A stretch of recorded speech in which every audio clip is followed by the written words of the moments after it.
Les girafes, les lions ou les éléphants, voici quelques-unes des stars du zoo de Thoiry. Derrière toute cette ménagerie, il y a Christophe Grossior. Il est l'un des curateurs du zoo, c'est un peu le manager des animaux. Dans nos fonctions, on a aussi le fait d'assurer que les animaux sont en bonne santé, ont des comportements normaux, naturels, n'ont pas de problèmes liés à l'aménagement de leur enclos. C'est nous qui avons un peu la responsabilité de comment ils vivent. Au volant de sa voiture zébrée, il vérifie aussi souvent que possible les enclos et recoins du parc pour le bien-être de ses pensionnaires.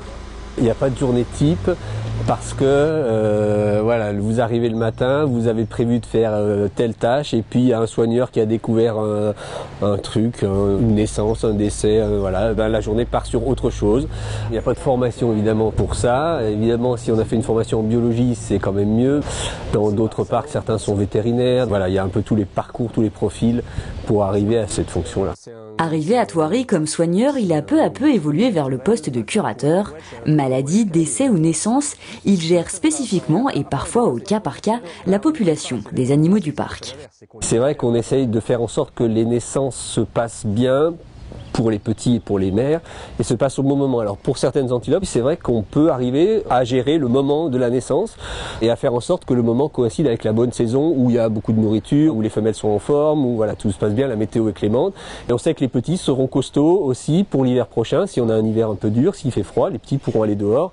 Ils auront déjà quelques mois et iront normalement mieux que s'ils étaient nés en plein hiver. Encadrer les naissances, mais aussi la traçabilité des animaux qui, comme les humains, ont tous un passeport lorsqu'ils voient le jour en captivité. Certains animaux peuvent passer dans plusieurs parcs au cours de leur vie. Et donc il faut qu'on puisse savoir d'où il vient et où il est. Et effectivement, le moyen, donc nous, par exemple pour les ours, c'est de leur mettre un petit transpondeur électronique, une petite puce électronique, qui est enregistrée dans une base de données mondiale et qui est accessible donc à tous les membres des parcs zoologiques. On le fait nous pour toutes les espèces parce qu'on veut un suivi de tous les animaux, mais c'est effectivement important pour avoir un suivi génétique pour les espèces les plus menacées. C'est important pour que la personne qui gère le programme, quand elle est gérée par un programme, puisse suivre tous les individus, toute leur vie et en fait l'objectif, le maintien d'une diversité génétique dans l'espèce en captivité. Des données essentielles pour les échanges d'animaux entre zoos, ils sont nombreux et nécessaires pour la reproduction et la préservation des espèces. Dernièrement, le zoo a accueilli 2 rhinocéros hollandais, Vince et Bruno. Christophe était en charge de leur venue. D'abord, il y a eu la négociation d'en obtenir, parce qu'il n'y a pas beaucoup de rhinocéros en captivité, il n'y a pas beaucoup d'animaux disponibles. Notre travail, nous, c'est d'organiser évidemment le transport, donc trouver un transporteur qui puisse transporter ce genre d'animaux, qui sont arrivés ensemble dans le même voyage, et puis d'organiser toutes les démarches administratives, etc. Entre zoos, pas d'achat ni de vente d'animaux. La plupart des échanges se font sous forme de dons ou de prêts.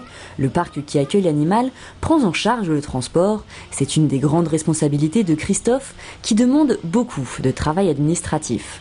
Forcément, il y a des incontournables à faire. Le bison qui part, donc il faut préparer, faire attention de ne pas en oublier. On prépare en ce moment d'autres transports, donc faut obtenir les documents, il faut discuter avec les transporteurs, avec les autres parcs. Donc il y a pas mal de transports qui sont en préparation, en prévision. Et Christophe a fort à faire. Demain, un des bisons mâles part dans un zoo portugais. Un départ bien vite comblé par de nouvelles arrivées, celles de tous les futurs nouveau-nés du mois de mai.